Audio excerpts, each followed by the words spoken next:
Boa noite, som. Melhorou. Boa noite. É muito bom ver essa casa cheia e com uma diversidade bastante expressiva, estudantes, movimentos sociais, profissionais, saúde coletiva, geografia. Tem outras áreas aqui, além da geografia, de saúde coletiva, medicina, serviço social, matemática. Então é uma plateia, geologia, é uma plateia bastante diversificada, geologia, se for para nomear, em diversas áreas do conhecimento aqui. Sejam muito bem-vindos, sociologia, sejam bem-vindas, bem-vindos e bem-vindes, né? Hoje de manhã deu um problema, falei esse bem-vindos na frente do povo do agro. Eles se incomodaram bastante. Mal sabiam qual que era o tema da palestra hoje, né? Então, sem mais delongas, eu gostaria de agradecer a paciência de vocês. Estávamos com alguns problemas técnicos, porque essa palestra vai ser transmitida pelo YouTube da Filmate. E já está o link, né? O link já está ao vivo, então já estamos ao vivo. Eu vou pedir para o professor Vanderlei Pignatti, que foi quem fez, inclusive, a intermediação para trazer o professor Alain, que faça a apresentação dele e logo após já partiremos para a palestra.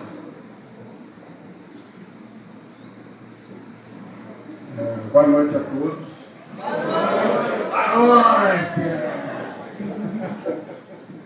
Não vou falar. Bom, eu sou o professor Pignatti. Estou aqui nessa universidade há 40 anos, né? E aposentei, mas estou no doutorado e mestrado. E como a gente trabalha muito com a questão do agronegócio, o impacto do agronegócio na saúde e no ambiente, né? Hoje a gente vai ouvir um pouco das pesquisas desse grande pesquisador que é o Alain, da USP, né? Lá de São Paulo, e ele é geógrafo, geografia humana e geografia agrária, que tem tudo a ver com o agronegócio nosso aqui e os impactos na saúde e no ambiente. Né? Ele também é pesquisador da Universidade de Minnesota, né? É professor lá nos Estados Unidos, trabalha junto com um grande pesquisador, foi até da FAO, né? Do Oeste de dos Estados Unidos, né? E hoje ele é um crítico, né? E discute, e Alain também traduziu, é um tradutor desse livro, que ele disponibilizou hoje para mim digital, né? Que é a Pandemia e Agronegócio, né? E Rob Wallace, é da editora Elefantes, e Braquini, lá de São Paulo, né? E a edição está até esgotada de tanto que vendeu, né? E a gente fez até uma discussão última para Alain vir aqui, foi no Congresso de Epidemiologia, lá no Rio de Janeiro, agora em novembro, né? E o Rob Wallace estava lá, fez uma palestra lá no Congresso de Epidemiologia da Saúde, lógico, né? E a gente também fez algumas discussões lá, principalmente as discussões que a gente chama assim, a distribuição espacial da produção desse nosso Mato Grosso, produção agrária, boi, soja, milho, algodão, e as doenças, câncer, malformação, distúrbios endócrinos e neurológicos. A gente lançou lá também nesse congresso um dossiê sobre agrotóxicos e doenças reprodutivas. A gente participou bastante, que a gente pode disponibilizar para vocês. É um dossiê. E a Alain vai discutir um pouco com vocês um pouco a questão da Covid, né, que ele trabalhou um pouco com a questão da Covid, né, porque a gente pensa que a Covid veio num negócio produzido, escondido lá na China e produzido no laboratório, como é a narrativa, né, mas ele vem, começou lá pelos frigoríficos, né, pelos suínos lá da China, depois dos Estados Unidos e depois aonde? No Brasil. E ela investigou isso tudo vai contar um pouquinho para nós essas coisas, né? E vai contar para nós das novas pandemias que está vindo aí, que está todo mundo de orelha em pé. Que é a gripe aviária, que já está vindo aí, que já matou vários trabalhadores. Primeiro são os trabalhadores, depois difunde. E essa questão da mutação genética que está acontecendo. Por isso que o livro é Pandemias e o Agronegócio. Então, ele, com toda a experiência, vai discutir conosco e depois vai abrir um debate, né, Alain? Vai abrir um debate, né, para a gente perguntar e discutir. Espero que vocês gostem do Alain e cobrem, né, porque ele trabalha numa universidade pública, né, da USP. Obrigado. E, Alain, está contigo o debate. Obrigado.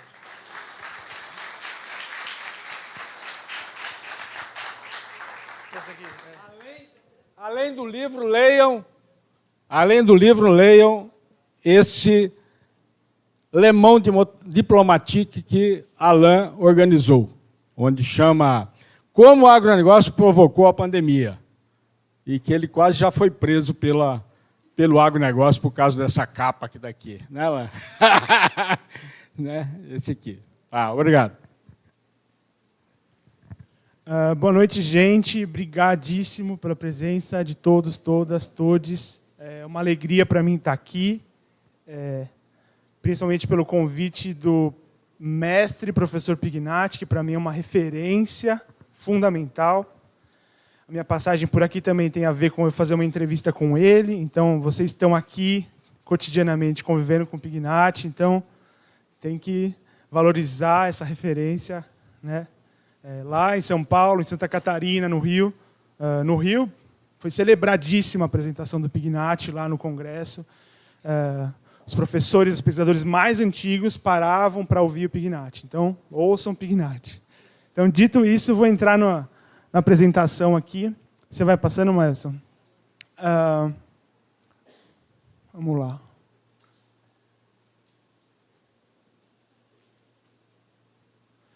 Covid-19. Então, como o Pignatti disse, parte da narrativa veio encharcada num preconceito contra a China. Era um vírus vindo de laboratório, tinha manipulação genética por trás, tem uma agência humana na criação da pandemia. Isso tudo num caldo cultural de muita xenofobia, preconceito, racismo. Então, eu vou tentar decupar algumas dessas ideias. Mas é incontornável o fato que a pandemia começou na China, né? E aí vamos entrar no mérito, até que ponto os seres humanos, a sociedade, o sistema capitalista teve agência, criou esse vírus, até que ponto as nossas relações de produção criaram esse vírus. Então, para falar da Covid-19, tem um acontecimento muito grave que antecede, um antecedente da pandemia da Covid-19, que é uma epizootia, né, uma epidemia entre animais não humanos, nesse caso, porcos de criação intensiva, a partir de uma doença chamada peste suína africana. Essa doença ela começou a infectar rebanhos de porcos por toda a Ásia e parte, inclusive, da Europa, causando grande mortalidade desses porcos. Então, eu trouxe aqui uma foto na África também, da onde a doença se origina, mas a variante é da Geórgia, então já é uma adaptação desse vírus às estruturas produtivas modernas da Europa e da Ásia. Então, a doença se espalhou. A foto ali são os abates sacrificiais em massa, os abates sanitários, então jogando porcos aos milhões em valas comuns, colocando fogo, né? Então, alguns dados dão conta de que teriam morrido 200 milhões de porcos nessa epidemia, durante esse surto que aconteceu mais ou menos entre 2018 e 2019, ou seja, na antessala da pandemia da Covid-19. E o que isso tem a ver com a Covid-19, né? Dou um pause aqui na questão dos porcos. Diante dessa mortandade tão grande de suínos, o mercado de carnes da Ásia sofreu um abalo gigantesco. E a China, por exemplo, passou a investir na modernização da pecuária de animais chamados não convencionais. Então, diante da falta de carne de porco, além de aumentar a importação, inclusive do Brasil, passaram a industrializar, por exemplo, a carne de pangolim, que é um mamífero escamoso, originalmente da Ásia e da África. Pode passar aí, Maelson. Então, aqui eu trago um mapa ali do Sudeste Asiático, né? As áreas que estão pontilhadas em azul e em amarelo são as áreas de ocorrência natural desse pangolim. E as áreas em verde são as áreas de ocorrência do Manis... Desculpa, Manis javani, que é o pangolim. As áreas em amarelo, onde tem um morcego, uma das espécies, o morcego ferradura, que seria o repositório do vírus da Covid-19. Diante dessa industrialização da carne do pangolim, os pangolins passaram a ser criados em escala, da mesma forma que a gente faz com porco, galinha. E passaram a aumentar, diante dessa criação de pangolins industrial, aumentou a interface entre pangolins e morcegos. Então, os morcegos, ou às vezes era usado guano, né, as fezes do morcego para adubar, ou até na alimentação dos pangolins. Essa interface entre pangolim e morcegos aumentou, criou a janela de oportunidade para o transbordamento então, do vírus, que era do morcego, atinge o pangolim. Então, aqui não se trata de uma forma de consumo de carne tradicional chinesa, e acho que isso que é o detalhe. Se trata de uma industrialização no modelo ocidental da pecuária de um animal não convencional. Pode passar. Essa daqui, então, que é onde eu destaco, né? Quando a gente fala, por exemplo, a agricultura brasileira, hoje de manhã na audiência pública nós vivenciamos um confronto, audiência sobre agrotóxicos, entre duas concepções de agricultura no Brasil. Então não dá para dizer assim, a agricultura brasileira. Não existe a agricultura brasileira, existem práticas, e elas estão em confronto. A mesma coisa vale para a China, né? Então, em que pese esse problema da peste suína africana, o Partido Comunista da China dobrou a aposta e vai continuar investindo em modernização de pecuária industrial, que é o que produz aumento da virulência de vírus, de bactérias. Então, aqui na esquerda tem um exemplo, uma foto, na província de Honan, na China. São hotéis de porcos.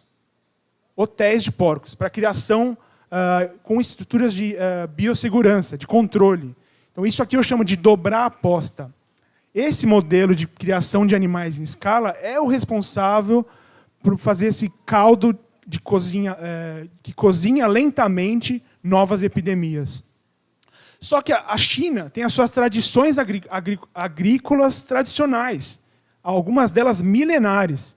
Então, no lado direito, eu trago aqui o modelo de, vamos dizer assim, agroecologia chinesa a partir de um arranjo de paisagens multiespécies. O que é um arranjo de paisagens multiespécies?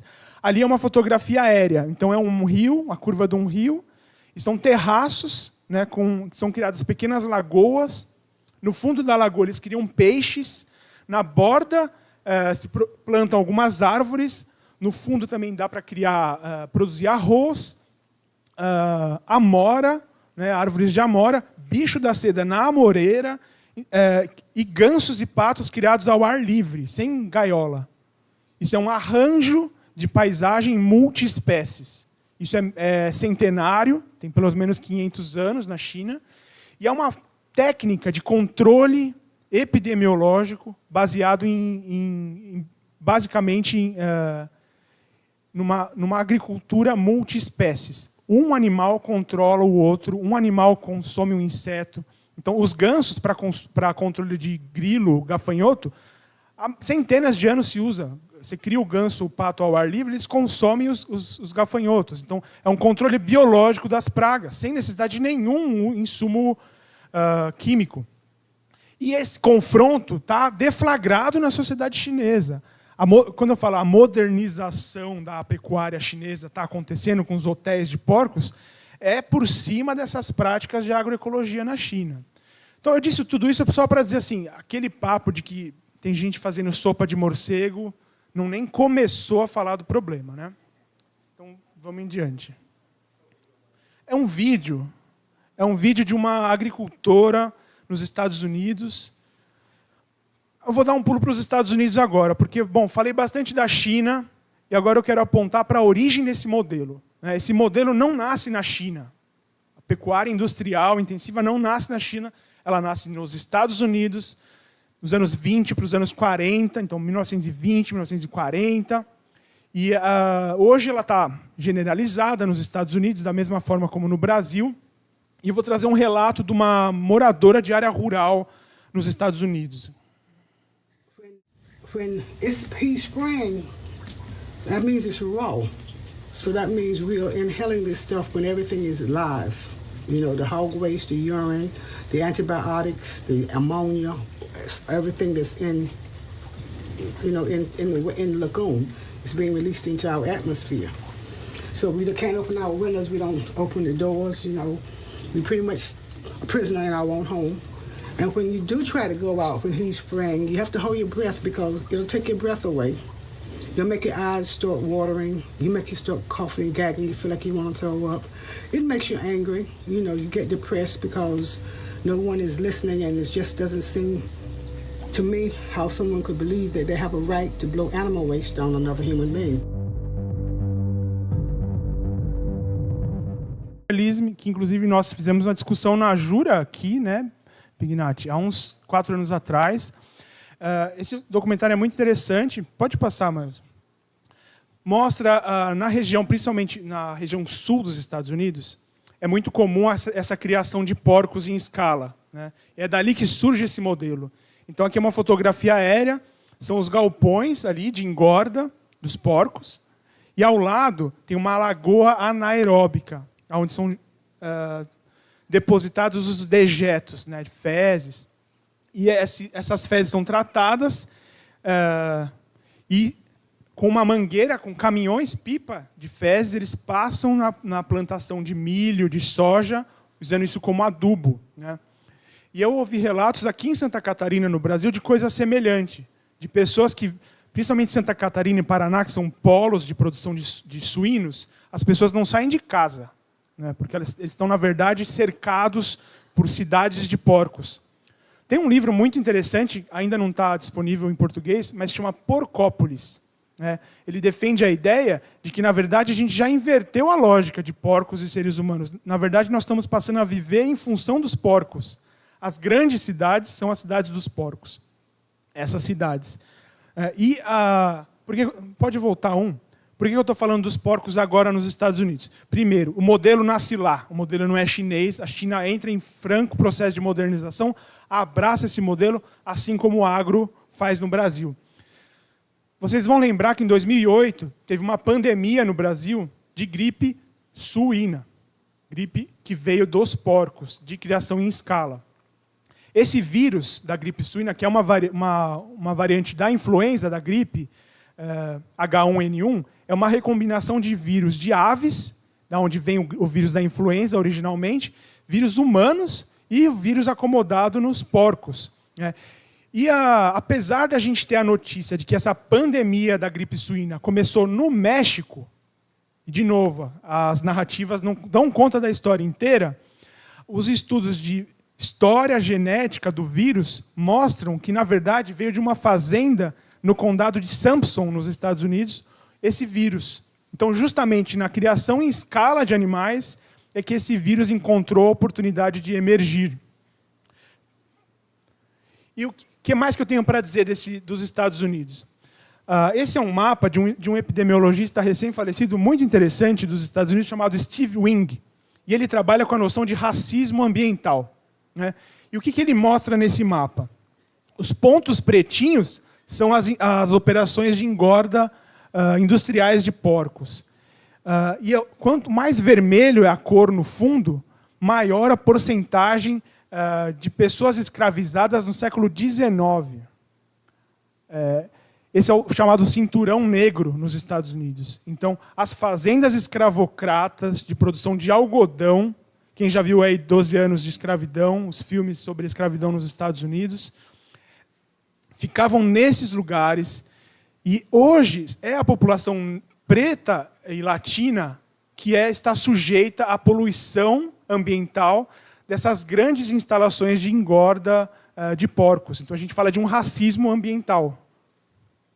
Então, tem uma organização muito importante lá, chamada NBJ, e o Ben Chaves, esse cara, é uma referência na luta contra o racismo ambiental nos Estados Unidos. Pode passar. Corta para o Brasil. Existem pesquisadoras importantes falando de racismo ambiental no Brasil. Então, eu recomendo, quem tiver interesse no tema, a Mariana Belmont, a Fernanda Pinheiro, tem esse dossiê que elas fizeram. Pode seguir. Então, os assuntos eles vão um pouco se atravessando, mas eu tenho uma linha aqui tentando puxar a partir ainda dos porcos, né? Então, eu disse para vocês, 2009, a pandemia da gripe suína começou no México, apesar do vírus originalmente ter sido rastreado de volta aos Estados Unidos. O epicentro inicial da pandemia foi numa cidadezinha chamada Perote, na província de Veracruz, no México, que é essa retratada nessa fotografia aérea, que é uma paisagem que muitos de vocês vão reconhecer, muito semelhante ao do Mato Grosso.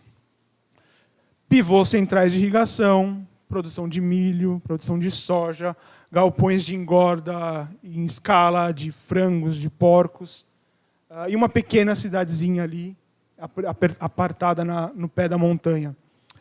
A desinformação aqui era tanta, que uma comissão do Senado mexicano recebeu uma denúncia de que as pessoas estariam ficando doentes no começo dessa pandemia. Era tanta desinformação que a comissão fez um circulado, entrou numa van, os senadores, deputados, fizeram um recorrido lá no vilarejo, colheram relatos e publicaram um relatório que dizia que provavelmente eram as moscas que estavam deixando as pessoas doentes. Ou seja, enquanto o vírus, então, já começava a circular de forma de contágio respiratório. E aí essa pandemia explode, chega no Brasil, produz muita morte. Pode seguir. E o México reagiu. Em alguma medida, o México reagiu. Em 2023, há um primeiro projeto de lei, já foi aprovado, para banir o milho transgênico do México, né? Tem uma concepção no México de que o maíz é uma planta ancestral, né? E quando você bane o transgênico, contra o que você está lutando? Contra o monopólio financeiro e tecnológico das grandes corporações que controlam da semente ao insumo, né? Por outro lado, você recupera toda a biodiversidade, né, que é capaz de proteger as safras, as lavouras, de pragas a partir justamente da sua diversidade, né? Se uma praga atinge uma variante de milho e você produziu a mesma variante de milho, ela vai atingir todas as variantes de milho. A produção pela agroecologia, que preza pela biodiversidade das sementes, em que se reproduzem e se amplificam constantemente os estoques genéticos de sementes de milho, produz uma cascata de proteção epidemiológica, tanto para os cultivos quanto para os seres humanos. Então, essa ação é fundamental. É por aí que passa a autoproteção sanitária nos dias de hoje. Recuperar a autonomia sobre as sementes e abolir o sistema de criação de animais em escala. Pode passar. E o México está sofrendo novos ataques. Então, se vocês querem saber aonde o sistema de criação de animais em escala vai atacar, é onde tem água, né? Então, aqui na Argentina está passando por problemas semelhantes, mesmo com uma seca histórica do Rio Paraná. E lá no México tem uma região chamada Cenotes de Yucatán. É aquele lugar que caiu o asteroide, meteoro, que matou os dinossauros. E ele produziu uma série de cenotes, que são reservatórios de água doce. E na província de Omum, de satélite, você consegue ver aqueles pequenos quadradinhos brancos. Então, do espaço, a gente já consegue ver as infraestruturas de criação e engorda de porcos. Pode passar, Miles? Então, outra fotografia era no meio da floresta, né? Então, as granjas, em busca de água, né? E aqui, pode passar. E aqui uma questão que é interessante. A corporação lá, que é gigantesca, também chamada Quequén. Quequén é uma palavra em maia, na língua indígena, para porco. Então, eles vão fazendo uma lavagem das linguagens indígenas, né? E isso vai convencendo parte da população de que aquilo faz parte da sua cosmologia. Então, teve umas votações, uns plebiscitos lá, e uma das comunidades votou a favor da presença das granjas, mas outras 3 votaram contra. Essa história toda é muito interessante, está retratada nesse filme chamado Una Laguna Negra, está no YouTube. Toda a luta da comunidade contra as mega granjas porcícolas no México. E aí, um slide para falar de Revolução Verde, que a gente nunca pode deixar de falar. Mas eu vou falar da Revolução Verde de um jeito meio atravessado. Assim. Primeiro lugar, do meu ponto de vista, vocês podem discordar. Já compartilhei essa interpretação com outras pessoas, mas, do meu ponto de vista, a Revolução Verde é racista. Por que a Revolução Verde é racista? Porque a forma como ela produziu as suas técnicas mesmo, agrícolas e pecuárias, se baseava num pilar. Por um lado, a simplificação ecológica das paisagens. Então, um bioma complexo tem que ser reduzido a uma planta de algodão e a sua colheitabilidade pelo fazendeiro. E o outro pilar é a redução de um ser humano integral à sua mão como força de trabalho. E isso foi a escravidão que fez. E esses 2 pilares tinham uma união orgânica. Então, para mim, a Revolução Verde é racista pela simplificação ecológica e pela redução do ser humano à sua mão como força de trabalho. De novo, o filme 12 anos de escravidão conta, né, o filme e o livro, como as pessoas eram chamadas de hand, mão, né, mulheres às vezes de meia mão, crianças meia mão. Então, essa redução, ela se comunica diretamente com a redução das paisagens, a simplificação da paisagem, a mercadoria que será produzida.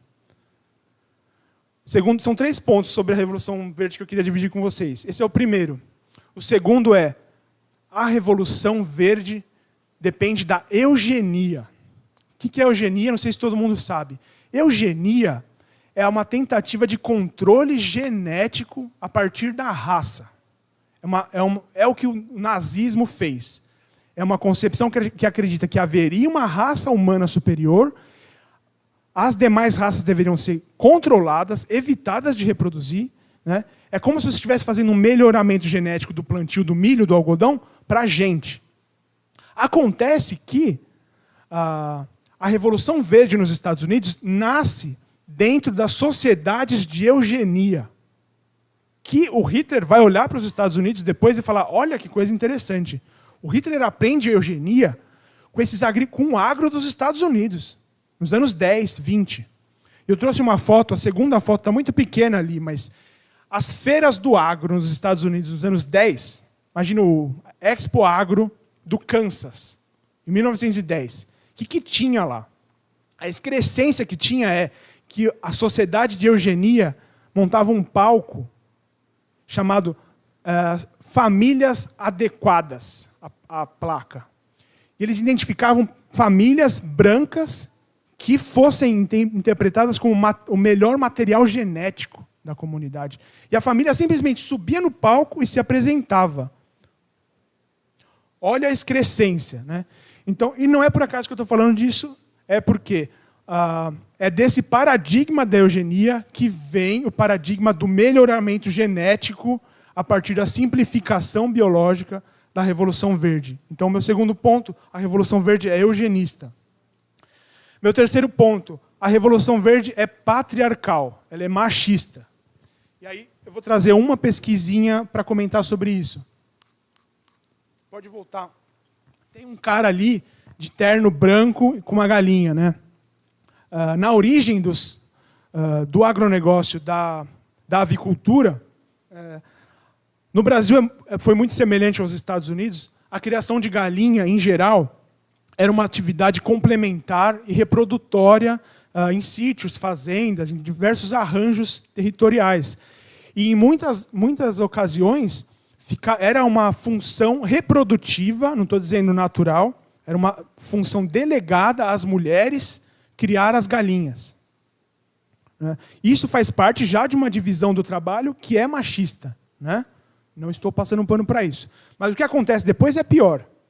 O que acontece depois é que os homens de terno branco, das corporações de desenvolvimento biológico, expropriam as mulheres da criação de galinha e tornam a avicultura uma atividade do domínio masculino empresarial. Por isso, a avicultura, na origem, é uma atividade patriarcal, machista. E aí, bom, próximas pandemias, né? Tem tudo a ver com as galinhas, de novo. Eu vou entrar rapidinho aqui, muito rapidamente, sobre essa dinâmica. Por que então criar animal em escala produz pandemia? Primeiro, você confina dezenas de milhares de animais no mesmo espaço. Esses animais eles são geneticamente muito similares.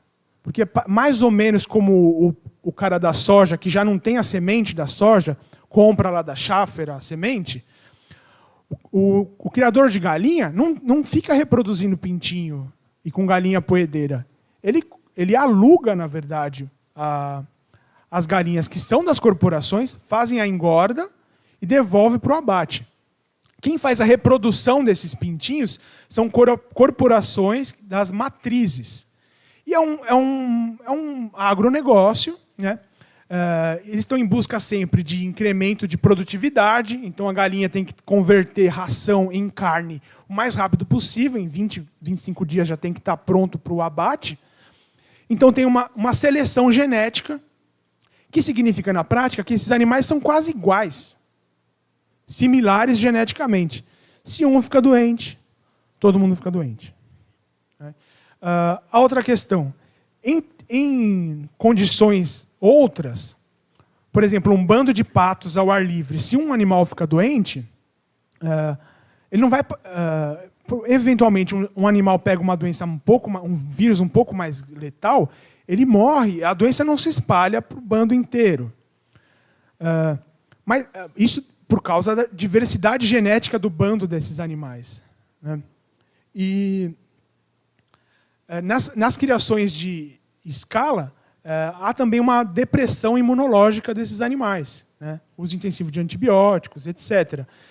Só que a principal questão aqui é que, se o vírus está circulando num bando de animais selvagens, num bando de pato ao ar livre, o vírus nunca é selecionado pela sua virulência. O que isso quer dizer? Um vírus muito mortal vai cair por terra, não vai engrenar um contágio em massa. Porque ele vai matar alguns animais e não vai prosseguir. Não tem estoque de animal suficiente para esse vírus muito mortal, que mata muito rápido, criar uma epidemia, uma epizootia. Ali é o contrário. Imagina que você tem um estoque de dezenas de milhares de animais suscetíveis, similares. O vírus é selecionado pela sua capacidade de causar dano aos animais. Então, da mesma forma como o agronegócio seleciona as galinhas para produzir muita carne muito rápido, ele também seleciona os vírus para matar muito rápido e causar muito dano. E isso, estamos falando de galinha ainda. Mas, à medida em que esse vírus começa a entrar em contato com mamíferos primeiro, por exemplo, vacas, porcos, e consegue se adaptar, por exemplo, a causar adoecimento no sistema respiratório superior humano, a gente começa a falar de uma possibilidade de epidemia ou pandemia. Então, eu já falei um pouco do que foi a epidemia da gripe suína. Agora, a gente está sendo confrontado com a possibilidade de uma pandemia da gripe aviária. E enquanto a pandemia da gripe suína ainda teve taxas de mortalidade relativamente baixas, o vírus da gripe aviária, isso que é o mais preocupante, ele tem uma taxa de mortalidade muito maior. Os dados ainda são muito complicados porque a gente só tem informação dos casos graves. Mas os dados efetivos que nós temos é de mortalidade de 50%. né? Eu ouvi epidemiologistas dizendo que vai bater entre 10 e 30 caso ele se torne uma pandemia. O que já é muito, porque a Covid teve mortalidade de 2%. A gente está falando de uma doença que pode causar a morte de 10 a 30% das pessoas infectadas, né? Várias diferenças em relação à Covid, já existem pesquisas em andamento há muito tempo sobre vacina, não existe vacina ainda. O fato é que, independentemente de tudo, a forma de produzir essas pandemias não é questionada, né? Então, agora, os Estados Unidos, há uns 2 anos, passa por uma série de contágios de gripe aviária nos gansos, nos patos, nas galinhas, agora até nas vacas. O primeiro grupo de trabalhadores foi infectado, desenvolveu conjuntivite, e o que tem se dito é que eles trabalham na ordenha de vacas, foi pelo contato com gotículas de leite. Então, o vírus já conseguiu infectar vacas e causar uma doença leve em olhos de seres humanos. O Rob Wallace, que é o autor desse livro, ele diz: a pandemia, a gripe aviária, está caminhando em direção à pandemicidade, à sua condição de pandemia. Pode ser que nunca aconteça, pode ser que nunca aconteça. Mas existem acúmulos, né, de transformações desse vírus. Então, aqui um mapa de todos os estados que já têm registros de gripe aviária nos Estados Unidos, e também outro ali com os tipos de animais, então galinhas, vacas. E a indústria capitalista ela é tão contrassensual que, diante dessa grande epidemia, houve uma destruição massiva de ovos contaminados, da indústria de ovos. E a indústria de ovos é altamente oligopolista, são pouquíssimas empresas que controlam o mercado de ovos. E diante dessa destruição dos ovos, primeiro, o preço começou a subir. Segundo, essas empresas, não diferente do Brasil, têm o Estado na mão, né? E começaram a forçar o governo americano a pagar indenizações completas por esses estoques de ovos destruídos. De repente, as empresas começaram a perceber que, está valendo mais a pena destruir o ovo e ganhar indenização completa do que questionar, ou adaptar, mitigar a forma de amplificação desse adoecimento das galinhas, né? E é isso que está acontecendo agora. Então, tem, ao mesmo tempo, uma inflação no preço dos ovos, queda da oferta e as ações dessas empresas batendo recorde. E nós exportando ovos para lá, né? Sobe o preço aqui, exatamente. E, enfim, é uma indústria basicamente baseada numa irracionalidade, né? É a produção em escala autodestrutiva. Alguma coisa mais para falar sobre... já tem 66 casos em seres humanos, 2 mortes, né, em relação a esse vírus. O vírus ainda não tem condições de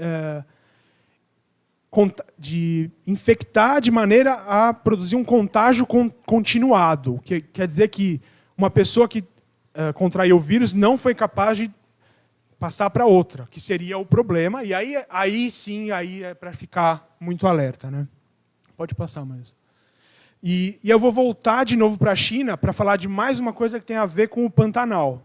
Vamos ver se vocês vão concordar comigo. Mas a China, principalmente desde o governo do Deng Xiaoping, nos anos 80, ela passou por essa abertura de mercado. E a China criou as zonas econômicas especiais e passou a receber muita grana do exterior para justamente o agro, modernizar o agro na China. Então, desde os anos 80, o agro está se modernizando na China, de forma capitalista, em zonas econômicas especiais. Isso impacta as paisagens.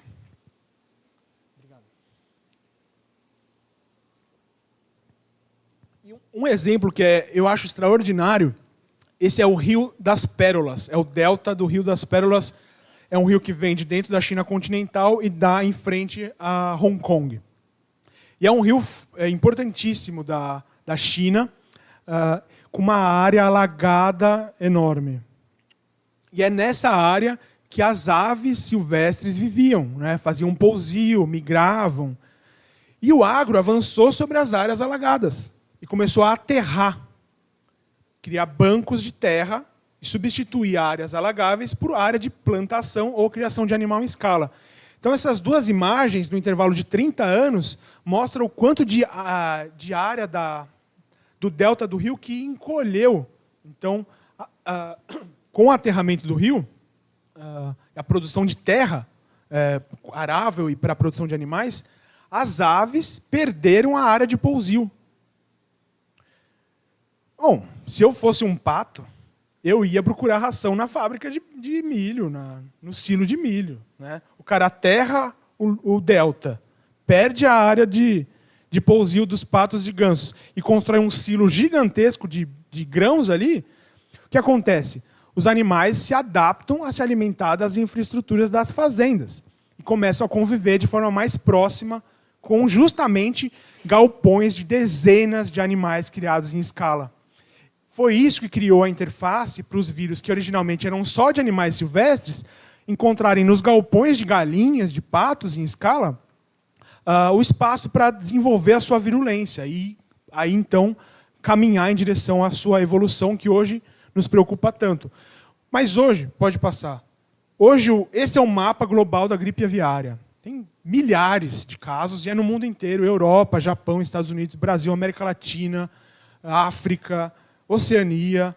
Então, isso é uma espécie de custo operacional da indústria de aves hoje.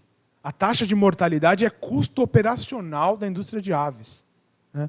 Em muitos casos, o Rob fala isso no livro também, muitos governos do mundo arcam com os prejuízos para sacos para enterrar os animais, com as indenizações a produtores. Né? Os governos arcam. Então, é uma socialização dos prejuízos, né?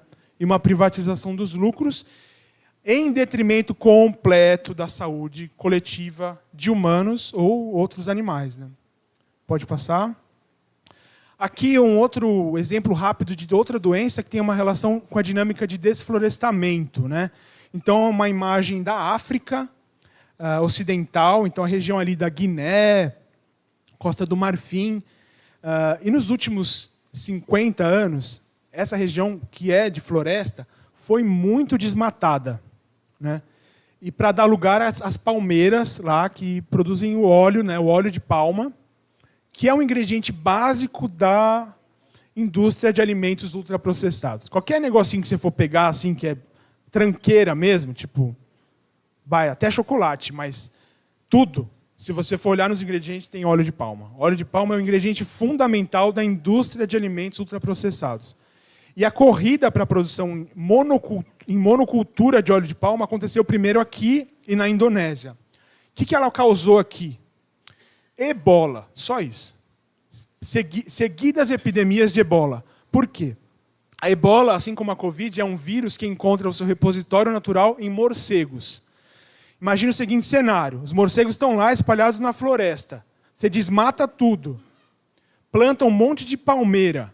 Onde o morcego vai morar? Na palmeira, que é a foto ali. Morceguinho na palmeira. Só que a palmeira é o lugar de trabalho, de colheita do coquinho. A interface está pronta. E não é uma interface acidental, é uma interface constante. Né? E tem algumas características ainda da economia do óleo de palma que são complicadoras. Porque as grandes corporações, tipo Nestlé, elas não contratam esse cara para produzir óleo de palma. É um regime de semi-proletarização. Esse cara ele tem um pedaço de terra, só que ele trabalha, ele colhe o coco, aí ele vai para uma cidade, uma capital regional, processar esse coco, né, e vender para multinacional. O que isso significa? Está montada uma cadeia de circulação que liga mercados regionais a contatos permanentes de trabalhadores com morcegos, repositórios de vírus. Então a gente fala, uma epidemia, uma pandemia, nunca se refere estritamente a um vírus. Não é só o vírus, é o contexto, é a relação social que produz cadeias de contágio sustentadas. Né? Em geral, a partir do sistema produtivo capitalista. Né? Pode passar. E aí, bom, vamos chegando no Brasil. Né? Aqui é um mapa que eu gosto e não gosto. porque é o seguinte, é da Cláudia Codesso e da equipe dela. Tem uma coisa muito boa nesse mapa, que mostra como a forma como a gente usa o solo, uso e ocupação do solo, vai incidir nas doenças. Então aqui no Mato Grosso, por exemplo, tem 2 padrões ali, o laranja e o roxo. O laranja é criação de gado. E o roxo é grão. E está muito pequeno ali, depois eu compartilho com vocês. Mas qual é a questão aqui? Nos 2 padrões de ocupação do solo, tanto a produção de monocultura de grão quanto a pecuária, tem incremento de arboviroses, de dengue. Isso é um pouquinho contraintuitivo, né? Por que eu não gosto tanto desse mapa? Porque ele mostra isso e... para aí. Por que tem gado ali? Por que tem soja ali? Quais são os atores na sociedade brasileira que estão financiando esses arranjos produtivos? Quanto do plano safra vai para soja e gado? Quanto de terra grilada indígena tem na história? Tudo isso está um pouco silenciado. Então eu diria assim, é um começo de conversa, olhar ali o padrão de uso e ocupação do solo, mas aí depois a gente tem que fazer perguntas sobre a territorialidade, né? Pode seguir. E aí, a China de volta na história. Vivemos um mundo globalizado, a gente não pode ter tabu, né? A China aumenta a certificação de frigoríficos que podem exportar carne para lá. China e Hong Kong. E esse mapinha mostra os pontos azuis são os frigoríficos e os pontinhos pequenos Brasil, principalmente a região norte, né? E os pontos aqui pontos de desmatamento, os vermelhinhos. Então o mapa mostra uma correlação entre frigoríficos voltados para exportação e desmatamento. O próximo mapa vai ficar um pouquinho mais claro isso. Aqui é Mato Grosso, norte do Mato Grosso. Eu chamo isso aqui de efeito Batista. Porque Batista é o nome de um cara que tem uma das maiores empresas de carne do mundo, se não a maior, a JBS. Aonde tem um frigorífico da JBS, aumenta o raio de desmatamento. Isso nem fui eu que fiz. É o efeito Batista.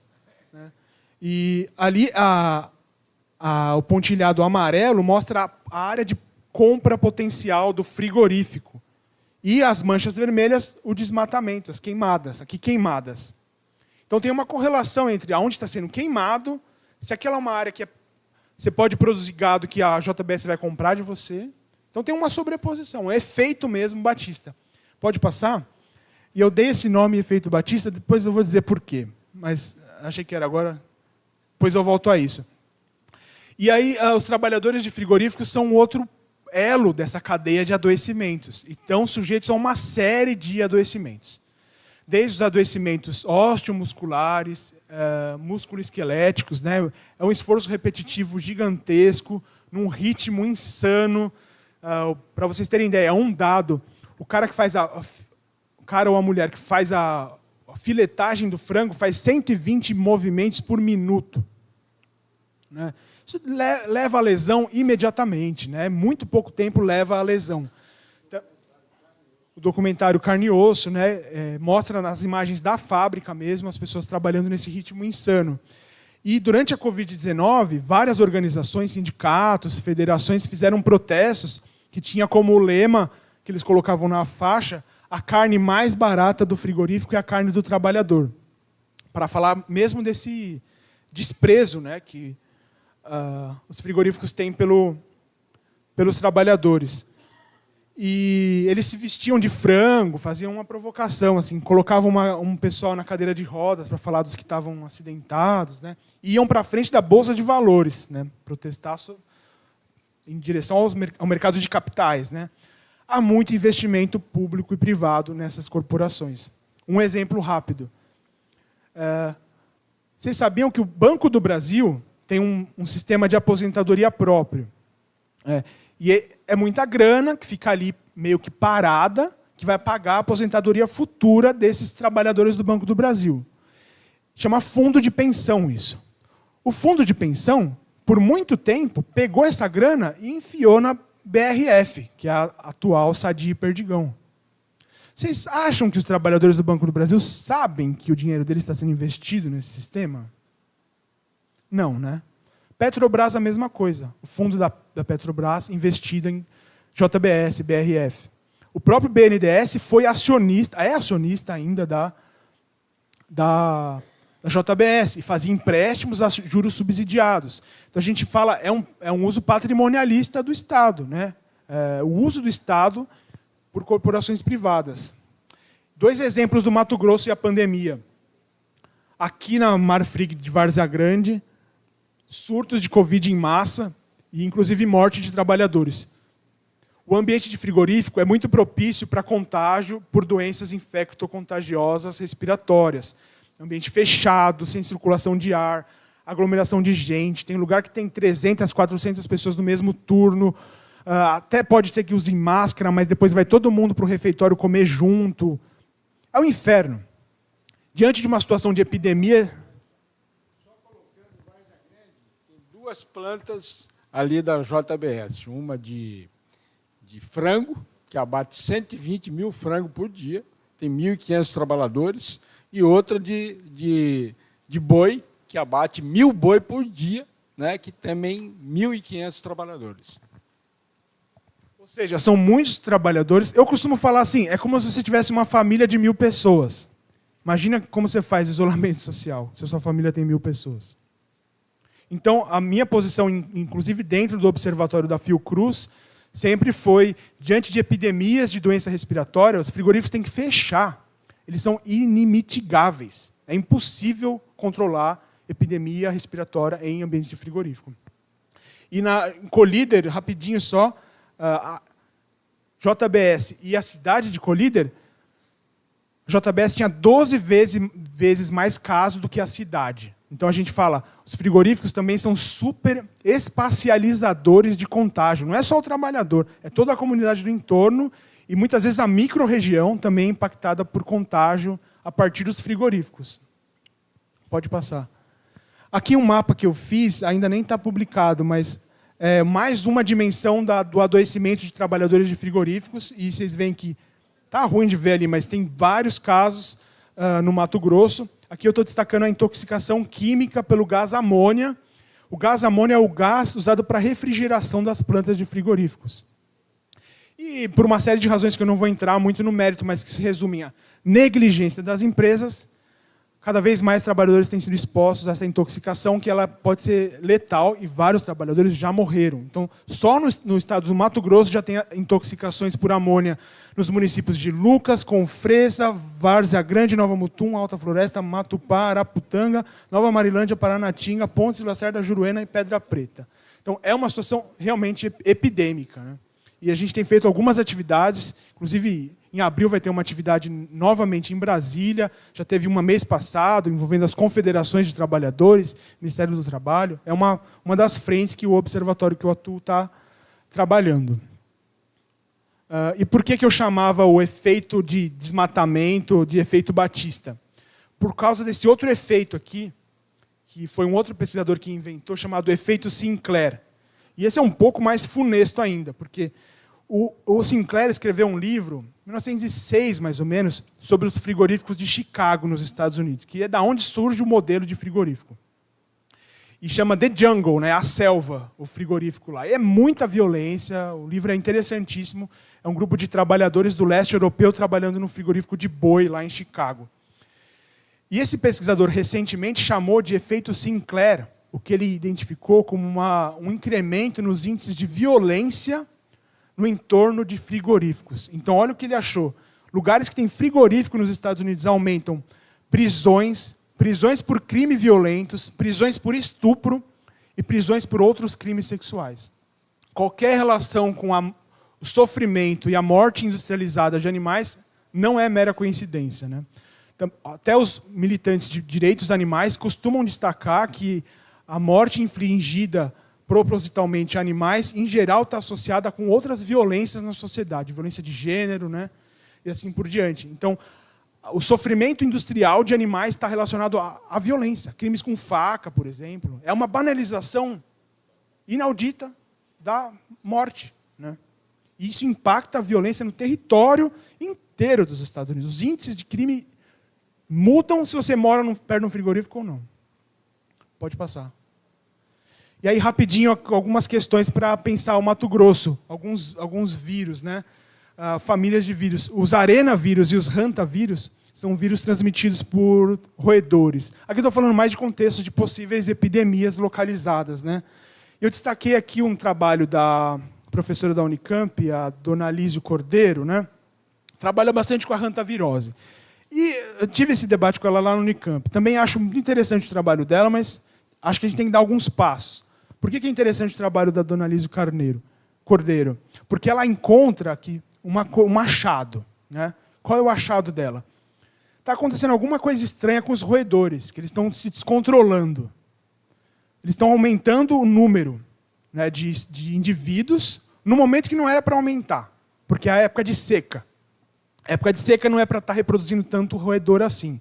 E ela começa a bater com um calendário de colheita e fala, bom, obviamente, esses roedores estão comendo sobras de soja, de milho, de cana, né? E isso é fato, isso é um achado. Tem uma relação entre a ampliação dos roedores, que portam vírus mortais, como arenavírus e hantavírus, e o sistema de colheita do agronegócio, né? O que precisava dar um passo além? Né? Imputar mesmo a esse sistema, né, a amplificação dos repositórios de vírus, né? Então, seria necessário, eu acho, pesquisas mais aprofundadas que fossem capazes de demonstrar a relação direta entre as colheitas e casos de hantavirose mesmo. E o estado do Mato Grosso também tem casos importantes de hantavirose, é uma ideia de pesquisa, né? Pode seguir. Um outro exemplo, outra sugestão diferente para olhar para a dengue. Está muito bem estabelecido que a dengue é, claro, transmitida por mosquitos, a Aedes aegypti, e tem uma relação direta com o contágio, a doença, com os vetores, que são mosquitos, dependem da água para se reproduzir. Aí todo o foco nos criadouros, no saneamento básico, né, no acesso à água potável. Tudo está corretíssimo, inclusive, se o Pignatti quiser falar, está muito mais correto do que toda a abordagem autodestrutiva baseada em inseticida, em larvicida, que aumenta, inclusive, as taxas de mortalidade das doenças, né? Só que tem uma outra dimensão que talvez se comunique muito até com o território do Mato Grosso, que é um achado de um grupo de pesquisadores que foi olhar para a dinâmica da dengue no meio da floresta amazônica, no Peru. E eles começaram a coletar mosquitos em diferentes portos ao longo do rio. E fizeram análise genética do mosquito. E o que eles descobriram? O mosquito usa o barco de transporte de soja para ir de uma cidade para outra. Ou seja, o contágio tem relação com a logística da soja. E isso não está pesquisado no Brasil. Mais uma ideia de pesquisa, né? Se está relacionado com o transporte fluvial, por que não vai estar relacionado com o transporte ferroviário ou terrestre? Então, é uma boa ideia de pesquisa a relação entre soja e dengue. Ainda mais se nós pensarmos, isso existe um pesquisador argentino, que eu não lembro o nome, publicou um texto muito rápido chamado Soja e Dengue, e que ele fala, outro complicador é o seguinte, os mosquitos também se proliferam mais, num contexto de monocultura da soja, porque você destrói a outra fauna. Os sapos, os peixes, né, eles são muito, reagem muito aos inseticidas. Então, matando o sapo, peixe, que são os predadores naturais dos mosquitos, também ajuda a descontrolar. Então, é aquilo que eu estava falando, a simplificação ecológica, é só soja, é a camada de complicador aqui do soja-dengue, né? Pode passar. E aí eu fiz esse esqueminha, eu chamo de uma sinergia de pragas, ou modelo de espiral ascendente, né? Que tudo que a gente faz no modelo do agro piora. Então, basicamente, uso e ocupação de monocultura de soja, né? Lá atrás, investimento público e privado para o agro, né? Desmatamento, monocultura de grão, proliferação dos mosquitos, isso que eu estava descrevendo. Aí vem com inseticida, né? 2,4-D, que o PIG já está destacando, que tem relação com a diminuição da imunidade das pessoas expostas ao D4D. Então, se ela contrair dengue, ela pode ter uma versão mais zika, uma versão mais grave. Só que o controle desses vetores com a pulverização de veneno leva à matança dos outros dos outros controles biológicos. E também seleciona mosquitos mais resistentes, que faz com que você tenha que usar mais inseticida. Então, uma espiral ascendente, né? Cada vez mais insetos, cada vez insetos mais resistentes, cada vez pessoas mais vulneráveis. Então, mais surtos de doenças mais mortais. Pode passar. Estou quase acabando, gente. Basicamente, uma pesquisa que eu tenho feito lá no Mato Grosso do Sul, com os Guarani Caiová, na reserva de Dourados. E ali é essa história. Tem um frigorífico, 2 frigoríficos. BRF, JBS, um monte de indígena indo trabalhar nos frigoríficos. Para vocês terem ideia, a primeira linha de ônibus que entrou na aldeia foi contratada pela JBS, para pegar os indígenas e levar para dentro do frigorífico. Então, quando eu falo de patrimonialismo, tem a ver com isso, com as corporações criando infraestrutura básica no território e sequestrando, né, um uso do território. E aqui eu destaco basicamente o impacto sobre os corpos dessas pessoas e sobre os territórios. Né? Sobre os territórios, soja transgênica com pulverização aérea de agrotóxico, relatos de mulheres indígenas grávidas com medo de perder a criança, brigando com o pai, às vezes, porque essas plantações de soja estão acontecendo dentro das aldeias. Arrendamentos para soja, ilegal, não pode. Né? E muitas vezes são os próprios indígenas. Isso é um problema grave também. Sobre os corpos, há entrevistas que eu fiz com as mulheres indígenas indo trabalhar nos frigoríficos. Há uns anos atrás, tem um dicionário que todo ano ele lança a palavra do ano. E há uns 3 anos soltou que a palavra do ano era gaslighting, que quer dizer manipulação de realidade. Na nossa português é sob a luz do lampião. Você não está entendendo, você não está vendo a realidade muito bem sob a luz do lampião. E essa palavra faz todo sentido com as mulheres indígenas dentro dos frigoríficos. Porque o que acontece lá? As gerentes de chão de fábrica, que em geral são mulheres brancas, muito imbuídas de uma xenofobia, de um racismo anti-indígena, manipulam a percepção de realidade das mulheres indígenas para que elas não entendam que elas já estão trabalhando rápido o suficiente. Então elas ficam sendo sempre assediadas moralmente e xingadas. Você é mulher indígena, você não sabe trabalhar, você é muito lerda, você é muito lenta. Tem uma norma regulamentadora em frigoríficos que demanda pausas térmicas, porque é muito destrutivo, você tem que parar, não tem jeito, acho que é 20 minutos a cada 2 horas. Essa mulher que eu entrevistei trabalhou 3 meses sem fazer pausa térmica, por causa dessa luz do lampião, essa manipulação da percepção da realidade. Então, o trabalho ali também, as mulheres indígenas são as que são mais aviltadas nessa relação. Estou acabando já, e eu procuro sempre dialogar com as cosmologias indígenas. Então, os Guarani Caiová falam para mim assim, Alan, aquilo ali, JBS, aquilo é um Imbai-Tirô, que é uma fumaça maléfica. Então, eu acho interessante esse conceito, ele até é um diálogo com a epidemiologia, eu acho, porque muitas vezes a gente está falando de coisas que estão no âmbito da microbiologia, do invisível ao olho nu. E os indígenas são capazes de articular interpretações sobre saúde, ambiente, trabalho, a partir de uma cosmologia que, às vezes, coloca no chinelo muita gente. Né? Então, o caso da malária é gritante. Né? Lá, com os Yanomamis, pode passar.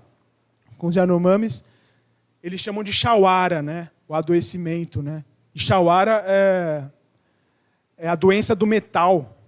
Uma tradução para chauara é doença do metal ou fumaça do metal. Só que a malária também pode ser chamada de chauara. E eles, desde que têm contato com os garimpeiros, falam chauara, presta atenção, chauara. E na polissemia, na múltipla significância de termos, chauara, eles estavam dizendo assim, aonde tem um garimpeiro, cavando um buraco no chão, mexendo com o ciclo de águas, vai ter malária. Né? Precisou ter um acúmulo de décadas para achar o indicador ecológico. Ah, não, realmente, né? Tem uma relação entre malária e garimpo. E duas sugestões de livro, isso está na Queda do Céu, do Davi Copenaua, que é um xamã Yanomami, Conversas com o xamã Yanomami, é muito legal esse livro, tem um capítulo inteiro sobre chauara. E um outro livro que é de um antropólogo francês chamado Setas Mágicas como Vírus. Também é um diálogo de cosmologias amazônicas sobre a interpretação indígena de vírus. E acho que é isso só. Uma referência que eu tenho trabalhado no observatório é a vigilância popular em saúde, ambiente e trabalho. Então, um pouco do que eu faço também é inspirado tanto no PIGNAT, mas também nas propostas do Fernando Carneiro, na Fiocruz, né, que propõe mesmo uma leitura transversal, né, de elementos da paisagem, a sociedade humana e dos animais. Então, basicamente, era isso.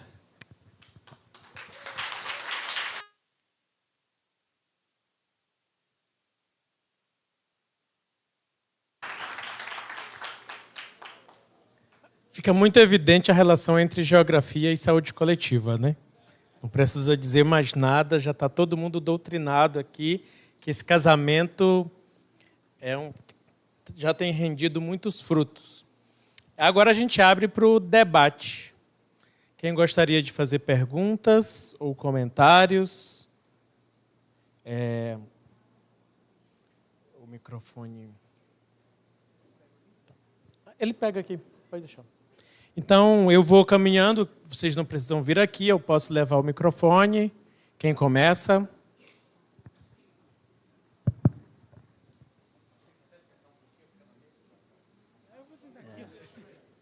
Não, cadê? Boa noite, professor. Boa noite. Parabéns da sua exposição, da sua experiência. Eu gostaria de saber, na sua interpretação como geógrafo agrário, quais seriam os caminhos, neste momento, para a gente confrontar, vamos dizer, o agronegócio em termos da forma como ele tem dominado o imaginário coletivo, através da propaganda, do marketing, o agro é isso, o agro é aquilo, etc., e massifica, vamos dizer, a sua narrativa, escondendo essa verdade que está destruindo não apenas o meio ambiente, mas a própria população, porque a contaminação também dos agrotóxicos na produção, principalmente de horticulturas e fruticultura, etc., é patente, né? Quer dizer, então nós estamos bebendo, comendo, ingerindo agrotóxico diariamente e cada vez em volume maior. Mato Grosso é o maior consumidor, 20% de todo o agrotóxico do Brasil é consumido em Mato Grosso, e o Brasil é o maior importador e consumidor de agrotóxicos do mundo, tanto por habitante quanto área cultivada. Então, eu gostaria de ver como a gente confrontar para romper esse círculo de manipulação e, vamos dizer, transfiguração da nossa sociedade. Muito obrigado.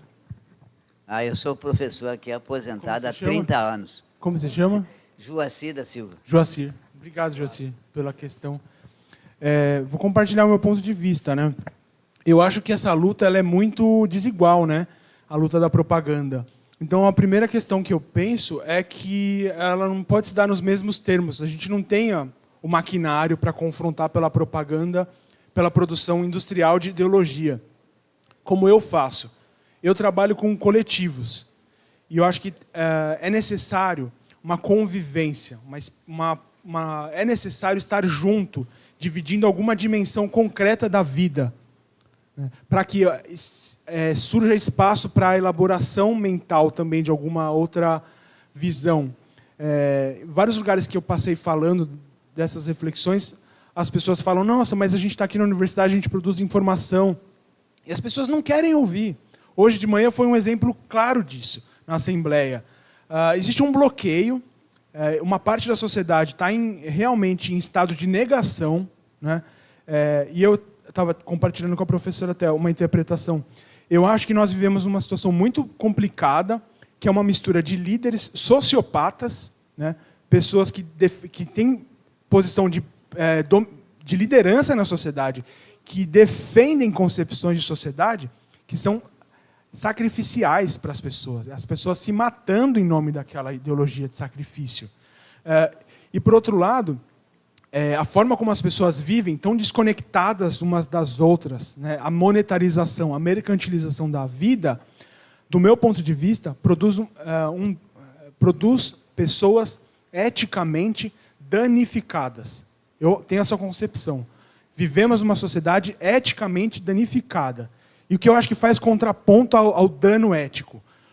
Convívio coletivo, compartilhamento concreto de relações sociais. Então, se você não está compartilhando nenhuma relação de solidariedade com algum coletivo, se você fala só de uma posição, às vezes, de autoridade científica, isso vai cair no vazio, vai aparecer como proselitismo, como catequese. Então, mas a própria universidade tem caminhos de fazer discussão e formação científica junto, né?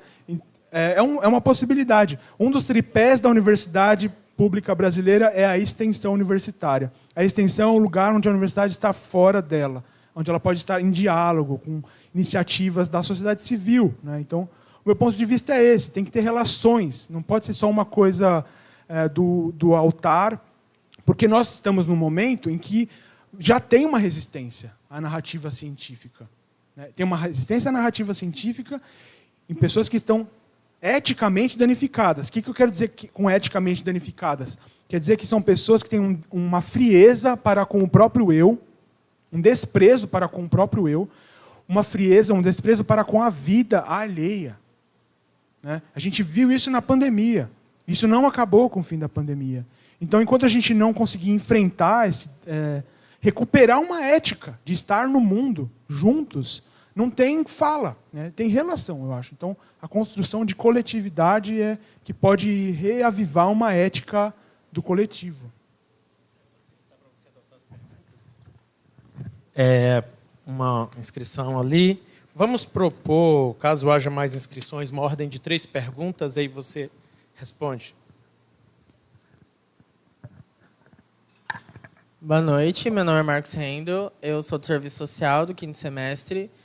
E a gente tem um olhar muito crítico em relação a essa realidade, né? Porque o serviço social, em tese, a gente tem no projeto ético-político essa luta em defesa da classe trabalhadora, né? Esse olhar da justiça social, da finalização à emancipação humana. E a gente vê que nós temos que ter um olhar muito voltado à questão política, né? Porque a política está em tudo e em todos. E qual é o lado que nós pertencemos? Qual é a consciência da classe ao qual nós fazemos parte?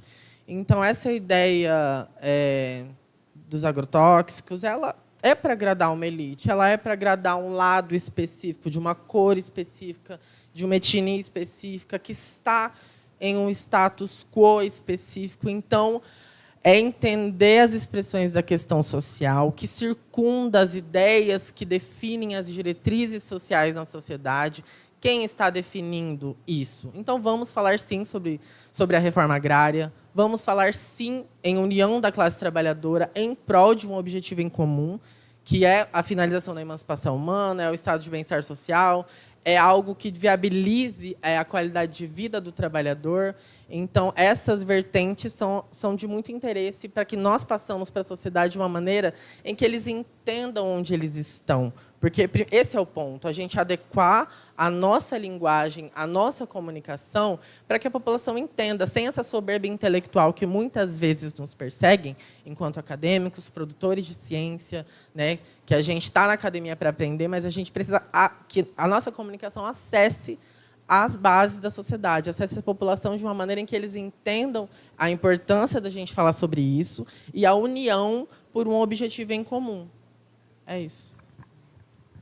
Se inscreveu a professora Juliana, depois o professor Aldi. Não? Eu vi se levantando a mão. Eu inscrevi o Aldi. Mas não, estou brincando. Bem, boa noite. Parabéns, né, pela sua fala. Eu me lembrei do tempo que eu trabalhei no DCEI de Mato Grosso do Sul, com os Goiânia-Kauai, e impressionante que você falou da questão da violência com a relação com o trabalho no agrotóxico, né? Porque, desculpa, com o frigorífico. Eu olhei para o Ignati e eu pensei em agrotóxico. Mas não, brincando. Mas, assim, como que era o aumento da violência, principalmente com facas, né? Com facões, e nas aldeias, né? E as pessoas achavam que a violência era por causa das facas, não por causa do modo de trabalho, né? Eu só queria fazer uma questão assim, para você, assim, se vocês chegaram fazer uma relação sobre todo esse processo produtivo, relação com a produção de pandemias, mas também com o negacionismo científico. O negacionismo é uma coisa que eu tenho me preocupado muito porque eu tenho percebido, assim, estou dialogando com a percepção minha, mas quero saber o que você pensa. Que não é tudo que eles negam, né? Porque a ciência que fortalece o processo produtivo, eles validam, né? A ciência que dá aval para o agronegócio continuar produzindo. Mas a qual ciência eles negam, né? Aquelas que têm um compromisso ético, político, humanista, de proteção à vida, né? E que inclui a saúde coletiva, inclui tudo que a gente faz, né? Mas também, eu estou perguntando isso pela relação desse negacionismo atual, principalmente em relação às vacinas, né? Em relação ao projeto político populista de direita, que é neofascista e eugenista, né? Então, eu queria um pouco te ouvir sobre se você já fez, né? Se vocês têm se debruçado também nessa relação entre produção agroindustrial, né, esses movimentos políticos neofascistas, com também o negacionismo e a produção de pandemias. Duas intervenções. O professor Aldir, eu tive miragens, né? Então vamos aqui a outra inscrição.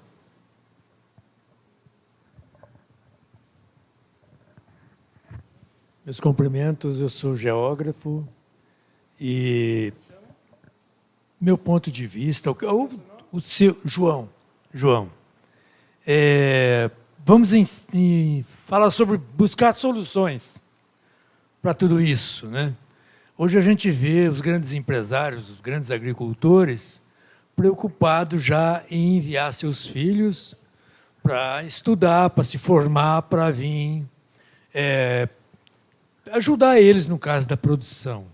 Então, acho que cabe, no meu ponto de vista, professor, cabe às faculdades formar esses profissionais já com esse objetivo.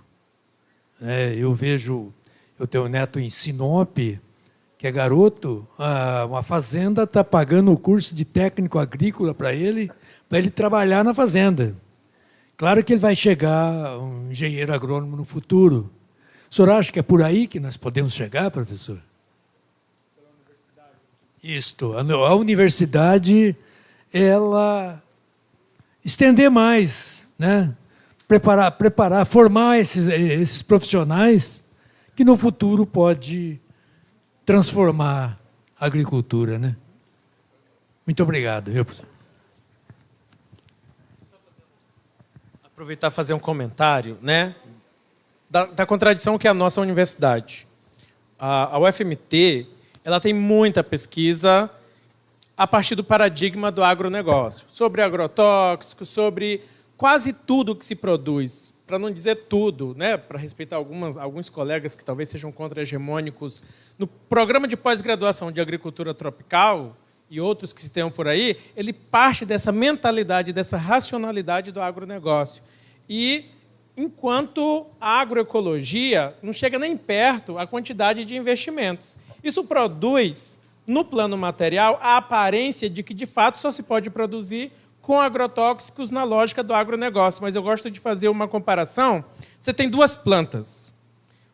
Uma você rega todos os dias e adubo orgânico e tudo mais e tal. Ela cresce e fica frondosa. Outra que você não cuida, não trata, não rega, esporadicamente põe ali uma gotinha d'água, ela não vai se desenvolver da mesma forma.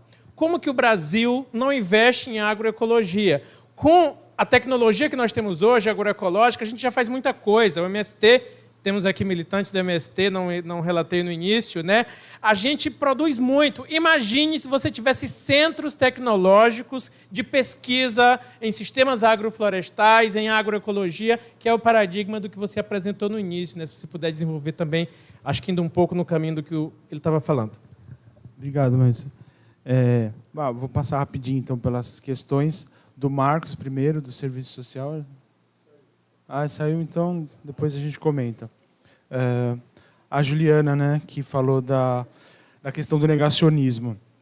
Eu tenho pensado, não sistematicamente, mas tenho muito em diálogo com o Rob, que está nos Estados Unidos, e principalmente nesse contexto agora do Trump, com o novo governo ultra-negacionista, né? Eu estava até comentando que o ministro da Saúde é um Kennedy, né, da família dos Kennedy.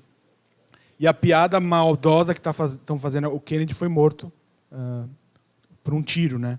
O Robert Kennedy Jr., né? E agora esse Kennedy é o ministro da Saúde negacionista. E a piada maldosa é que agora os Kennedys vão nos matar, né? Primeiro nós matamos o Kennedy. Porque o cara, ele nega a teoria do vírus, nega a teoria da... acredita no miasma, né? É um delirante. Agora, o que eu penso sobre negacionismos? Como eu estava dizendo, eu realmente acredito que estamos num solo eticamente danificado. Isso significa que a gente não dá para exigir coerência de ninguém mais, no sentido dos nossos oponentes. Hoje de manhã, na audiência pública, teve um cara que começou a defender agrotóxico comparando com vacina, porque os dois tinham bula. Então, assim, o oportunismo está aí, né? E não tem coerência. Vai depender do momento que... Olha o nível do absurdo, né? Não, tem bula, tem bula. Isso é uma coisa. Agora, acho que também, entre ciência e ciências, né? Eu defendo claramente uma ciência engajada, uma ciência cidadã. Ela está em confronto direto com uma ciência do agro, que está em guerra com a saúde coletiva. Só que eu também tenho as minhas questões em relação à ciência como um todo, como se faz na universidade. Só que tem experiências muito interessantes. Durante a pandemia, se não me engano, foi os Pataxó, fizeram um guia de plantas para... Chamava assim, era super cuidadoso o título. Plantas no contexto da Covid-19. Não estava ninguém dizendo ali assim, tem uma planta aqui que cura. Não, tem uma série de sintomas e um acúmulo empírico de fitoterapia. E o trabalho foi tão bem feito que tinha uma química que fez a revisão bibliográfica da fitoterapia e os indígenas fazendo a descrição histórica, empírica. E isso foi mal visto por muita gente que fazia a defesa da vacina, né? Então, a homeopatia hoje está em ataque até, a fitoterapia. Então, tem um lado da ciência que é realmente a ciência da indústria, né? Só que acho que eu penso isso. É preciso ter um diálogo franco com as cosmologias para que a ciência saia do seu patamar de verdade absoluta sobre o mundo. Ela não é. Ela é uma versão. E, ao longo da modernidade, ela foi a versão de destruição, catalogar, sistematizar a dominação. Então, enquanto a gente não conseguir produzir uma ciência de luta, de resistência, a gente vai estar um pouco numa guerra com os dois lados, com os cientificistas da indústria, né, e os negacionistas que são oportunistas. E eles, uma hora, vão mover um expediente, outra hora outro. Né? Então, deles, acho que não espero nada. Mas eu concordo muito com você que tem uma agenda. Não tem coerência, mas tem uma agenda. E, na pandemia, durante o governo Bolsonaro, a gente viu testes, né, com seres humanos, defesa de perspectivas que são genocidas mesmo. A Nise Yamaguchi, por exemplo, dizia que defendia abertamente que algumas pessoas tinham que morrer para que o país saísse mais forte. Isso põe ela, 1933, Alemanha. Pode soltar ela lá. O outro general dizia, eu vou forrar as terras indígenas com cloroquina. Então, é um projeto de extermínio mesmo. Concordo completamente com você, acho que é por aí. E o João, colega geógrafo, eu acho que passa pela universidade com certeza. A universidade é uma infraestrutura pública estratégica, fundamental. Ela tem que estar unida com o movimento social, ela tem que fortalecer o movimento social e ela se fortalece a partir da cooperação com o movimento social. Então, eu tenho ido para muitas universidades e eu tenho visto a extensão universitária de lado. Né? Existem, claro que pouco orçamento, mas, em geral, as universidades têm pró-reitorias de extensão e é a oportunidade regimental das universidades se relacionarem com a sociedade de uma forma mais horizontal. Né? E se os projetos incubam iniciativas populares, por exemplo, a vigilância popular em saúde é uma coisa dá para fazer, né? um território, né? E aí a conversa é mais de igual para igual, não vai ser você dizendo do alto do pedestal da ciência, olha o que é a teoria do vírus. Vamos fazer a vigilância junto? O que está acontecendo aí? Né? Aí eu acho que tem mais adesão orgânica a um projeto de formação de consciência. É diferente de só de pagar a conta do cara para ir para a universidade, porque ele vai se engajar num projeto que tem pertencimento e que tem um horizonte ético. Né? Então, acho que isso que é a força da universidade reside aí, em criar projetos coletivos de pertencimento e com um horizonte ético. Nenhuma corporação vai pagar isso. Eles vão pagar a conta e você vai vender a alma. É isso. Né?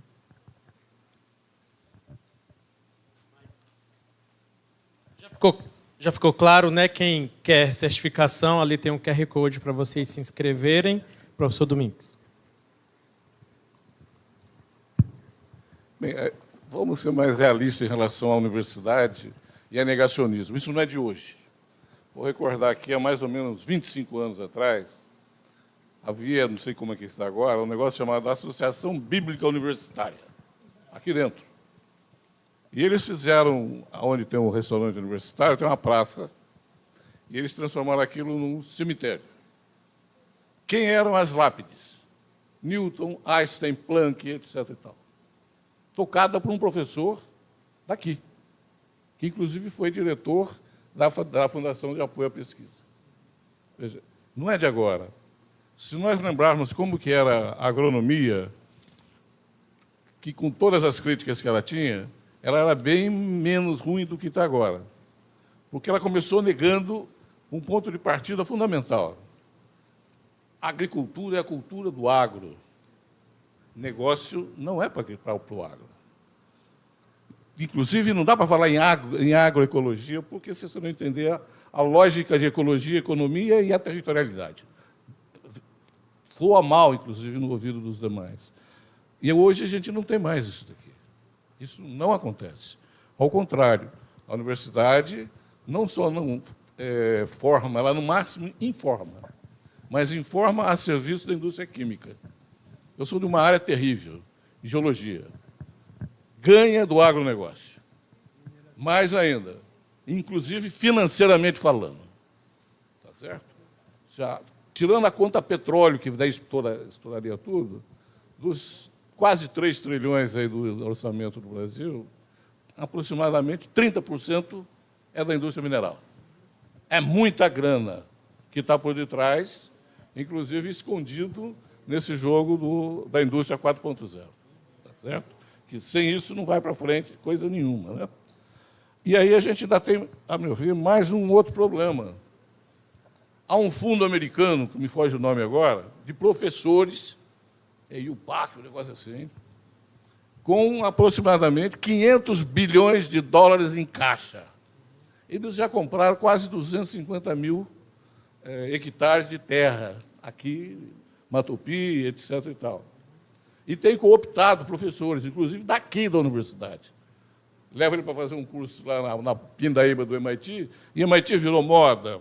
Né? Essa coisa do titulação, essa esculhambação que virou essa coisa, e eles vêm e estão aprontando de montão.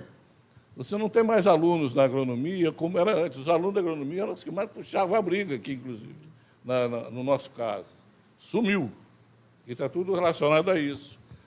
Fazem propaganda na televisão. A Raizen é quem aparece na frente desse pessoal. Quer dizer, então, isso vai fortalecer ainda mais essa questão. A tal da indústria 4.0 piora muito. E as universidades, nenhuma. Eu conheço boa parte delas por dever de ofício. Por causa do sindicato, essa coisa toda. Não estão discutindo essas questões. Né? Profissões que estão acabando, profissões que estão sendo destruídas. Inclusive, nessa área, na época da Covid, eu fui fazer uma palestra lá em Santa Maria, e, na volta, eu cheguei muito cedo em Porto Alegre, chegou 8 horas da manhã, o meu voo era 11 horas da noite. E estava acontecendo lá uma exposição que eles fazem frequentemente de tecnologia que envolve agricultura, blá, blá, blá, blá. Muito bem.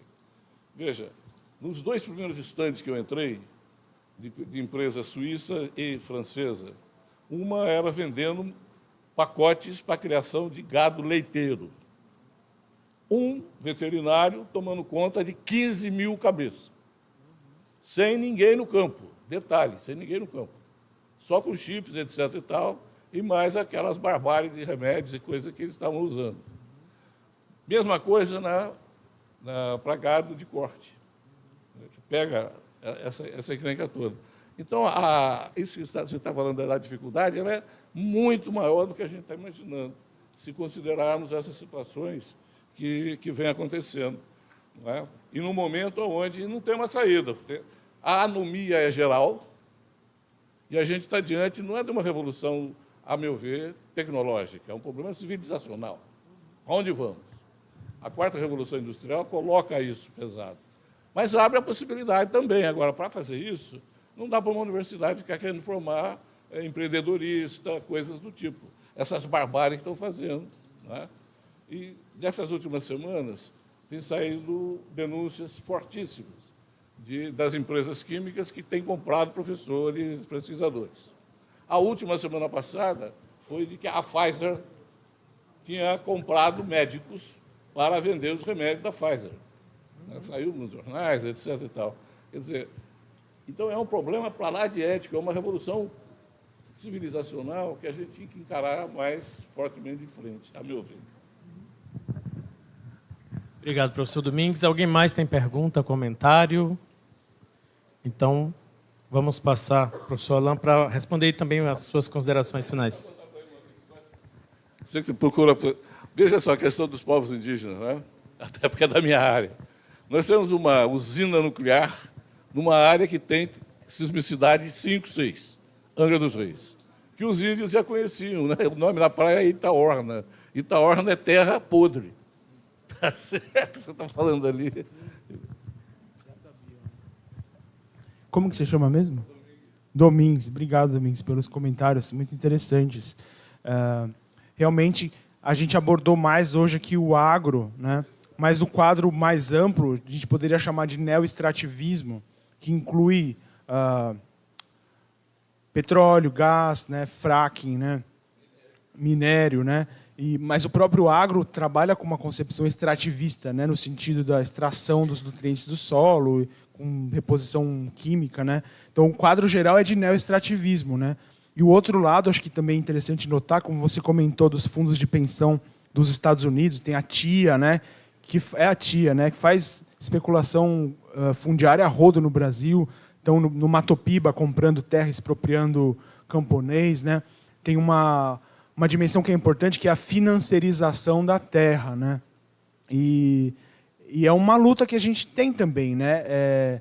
Todo assentamento, todo acampamento está no olho do furacão por algum empreendimento de especulação com o preço daquela terra no mercado de terras, né? E isso é uma dimensão do capitalismo contemporâneo, né? E por isso eu acho que desativar os expedientes de financiarização da vida são importantes. Então, quando a gente tenta apontar em direção à agroecologia, também tem a ver com isso, né? Não só lutar por agroindústria do MST, por exemplo, também tem uma dimensão do MST que luta por modernizar suas infraestruturas produtivas. Tem o Finapop, que é uma forma de financiarização do próprio MST, né? Então, eu acho que para a gente ver o nível como você disse, é um dilema civilizacional mesmo. Eu concordo com você. E a questão da ética, eu só acho que ela é a primeira pele, sabe? Você nem consegue discutir dilema civilizacional se a pessoa está tão danificada assim, se ela nem se sente pertencendo a esse planeta, né? Então, por isso que a universidade ela tem um papel importante, porque alguns lugares da universidade têm vocação para falar do mundo e para estar no mundo junto, né? Tem uma amiga que sempre diz que conspirar é respirar junto, né? Então acho que passa por aí, respirando junto e conspirando, né?